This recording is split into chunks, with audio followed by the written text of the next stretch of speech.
welcome back to ECS Coffee. My name is Rebecca, and today we are going to be going through the Lelit Anna 2 with PID. We're going to be brewing a couple espresso shots, making a cappuccino, and going through the machine a little bit. So I personally love this machine. It is a single boiler more manual espresso machine, a semi-automatic. We don't have a built-in grinder on this unit here. So we will be using the Baratza Satay 30 with this machine today. It's a great grinder. It does a very consistent espresso grind, and it has 31 grind settings. So if you have any questions about that, you can leave them below as well. So on this unit in particular, we have a water tank at the back. We have a steam wand, and we have 3 settings here. So we've got our coffee, our water, and our steam. We have our pump. So we use this when we are pouring our espresso. And we have our steam nozzle on the side, so we'll open and close that when we're using either the steam or the water, because the water does come out of the steam wand here. This unit has a 57mm portafilter, so it is one size down from the 58, but still a really nice size. It has a nice weight to it too. So this right here is our PID. So you'll notice that it says 91 here. That's because we are on coffee mode. So it's around between 90 to 95 for your coffee or espresso. If I were to push this up to my steam, it's going to begin to climb, and then it would be around 130 for our steam. And you'll see it get to that when we start to steam our milk. So I'll just leave that on my coffee for now.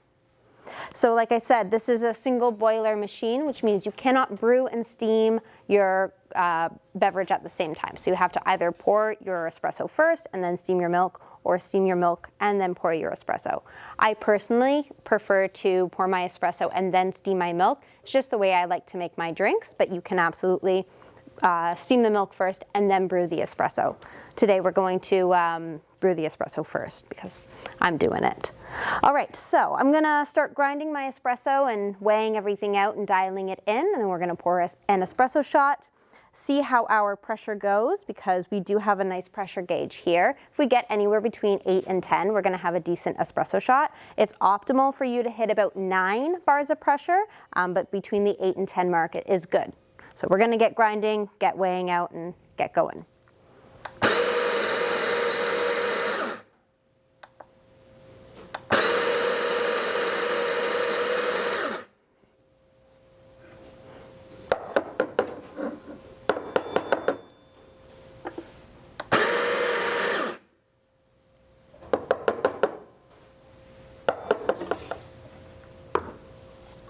Okay, nice tamped, nice and flat. So I'll put that up here. Okay, lock it in tight. Got my cup here. So like I said, we're gonna do espresso, and then I'm gonna steam some milk afterwards and make cappuccino. Okay, so I am on my coffee. You can see I'm at 96, which is a great temperature for brewing coffee. That's one of the benefits of having PID. So you're always going to know what temperature you're at when you're brewing or steaming milk, etc. You're always going to know that you're within an optimal range, so you're not guessing. When you don't have the PID, you can fluctuate, and you don't know that you're at 94 or that you're at 96 or whatever you're at. You could be within 10 degrees of your optimal brewing temperature at any given time.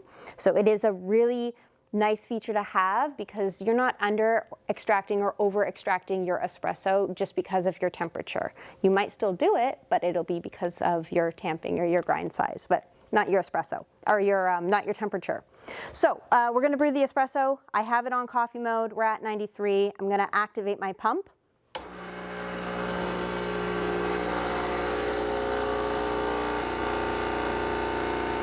And yeah, we've got a decent pressure going there. We've got a beautiful crema.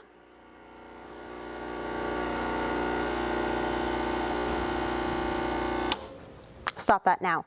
So with this machine, you start and stop the espresso. So once you've reached the amount of volume that you want, you'll just shut that pump off, and then you'll be able to enjoy your beautiful espresso.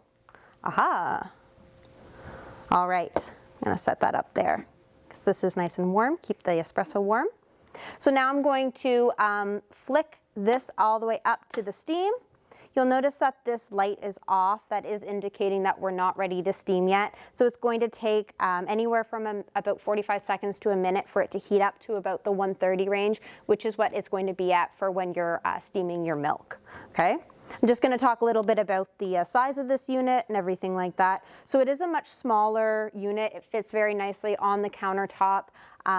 It's not very high, so it'll be able to fit under your cabinets. And if you live in any kind of condo or apartment, this is a nice compact unit for you. Obviously, you do need to pair it with a nice grinder. We're doing the Sete 30 today, but since it has this mirrored finish, it pairs very nicely with the Fred grinder from Lelit, which we'll link down below. That one has a mirrored finish as well, and it is a stepless grinder. So it's a really good option for you and a good price point as well. Okay, we're getting up there. We're about 120. Yep, gonna be there soon. All right. So the light has come on, which means we're around that range, but I am going to wait for it to get a little higher to in the 130s until it kind of stops.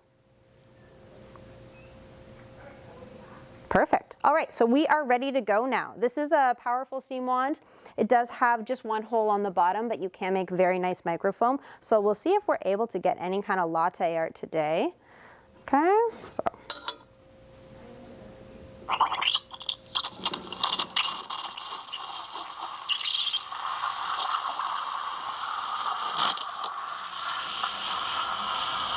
This wand is really mobile, which I like. It is not insulated, so you do have to be careful about touching it. You want to be sure that you're touching this rubber piece here if you're moving it at all. Get a spiral going.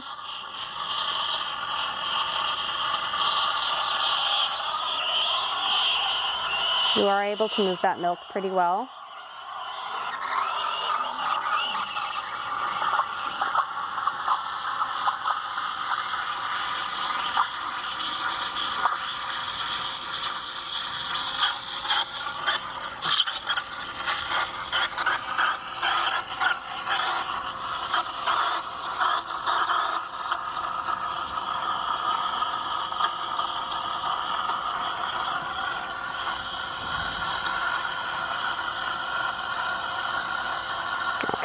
Nice and hot now. And just turn this off.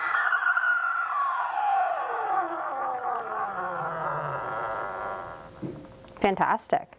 All right. Let me just grab a cloth afterwards to wipe that down.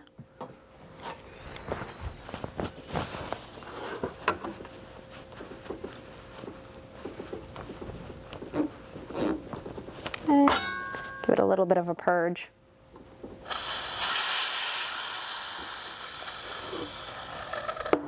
Okay, so you can see the milk here. Fantastic microfoam. Heated up really quickly. Like I said, we were doing the espresso first and then the milk. If you want to do the milk first and then the espresso, by all means. Looks like paint, which is what you want.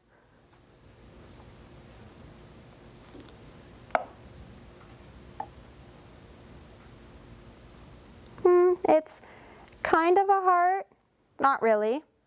Call it an onion. Okay.